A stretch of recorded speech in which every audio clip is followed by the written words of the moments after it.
नमस्कार किसान भाइयों, हमारे चैनल पर आप लोग का स्वागत है। तो किसान भाइयों, आज हम बात करेंगे कि यदि धान के खेत में मोथा घास आ गया है या उसमें उगने शुरू हुआ है या उग चुका है, तो इसको कैसे नियंत्रण करें, इसमें कौन सा दवा का स्प्रे करें। तो किसान भाइयों, इसी सब बात पर हम चर्चा करेंगे। तो किसान भाइयों, यदि हमारे चैनल पर आप नए हैं तो हमारे चैनल को ज़रूर सब्सक्राइब कीजिए और वीडियो के अंत तक ज़रूर बने रहना, ताकि आप लोग को पूरी जानकारी मिल सके। तो किसान भाइयों, अंत तक इसलिए बने रहना क्योंकि कृषि से संबंधित जानकारी पाने के लिए पूर्ण रूप से अंत तक बना रहना चाहिए, क्योंकि आधी अधूरी जानकारी कृषि के लिए हानिकारक होती है।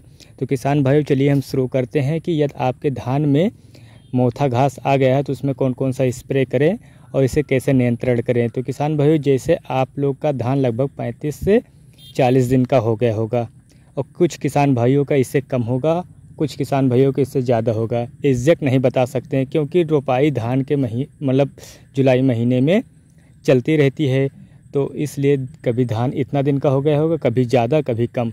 हर किसान भाई को एक समान नहीं होगा। तो किसान भाइयों, जैसे आपका धान 35 से 40 दिन का हो गया होगा मान लीजिए, और फिर इसके बाद में इसमें मोथा घास उगा होगा और नियंत्रण नहीं हो रहा है, तो किसान भाइयों इसमें इथॉक्सीसरफ्रॉन 15% WDG के फॉर्म में आता है, इसको स्प्रे कर दीजिए। आपके धान में जो मोथा घास है वो ख़त्म हो जाएगा। तो किसान भाइयों, इसके साथ में एक और टेक्निकल है, इसको मिला लीजिए। जैसे लिखा नेचुरल एक्सट्रैक्ट कर आता है, इसको मिला लीजिए। और इसके साथ में एक टेक्निकल और आता है, इसको भी मिला लीजिए। और टेक्निकल का नाम है सिलिकॉन स्टिकर, ये आता है, इसको मिला लीजिए। इसका इमेज इस प्रकार दिखाई पड़ता है। तो किसान भाइयों, हम तीनों का इमेज अभी दिखा रहे हैं। तो किसान भाई, तीनों इमेज इस प्रकार हैं, इसको प्रयोग कर लीजिए। आपके खेत में अगर मोथा घास है तो वो ख़त्म हो जाएगा। तो किसान भाइयों, इसको कितनी मात्रा में लेना है, ये मन में आपके सवाल उठता है। तो किसान भाइयों, हम इसको एग्जैक्ट नहीं कह सकते हैं कि आप इतना लीजिए, इतना छिड़काव कीजिए।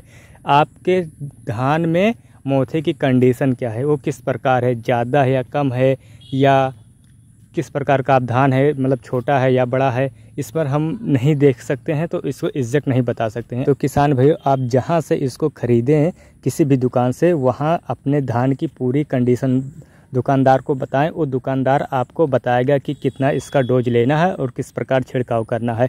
हमारा काम है आप लोग को गाइड करना, और कौन सा खरपतवार आ जाता है उसमें कौन सा दवा का इस्तेमाल करना है, ये काम है बताना। और आपको काम है दुकानदार से ख़रीद कर और उस पर अपने खेत में इस्तेमाल करना है।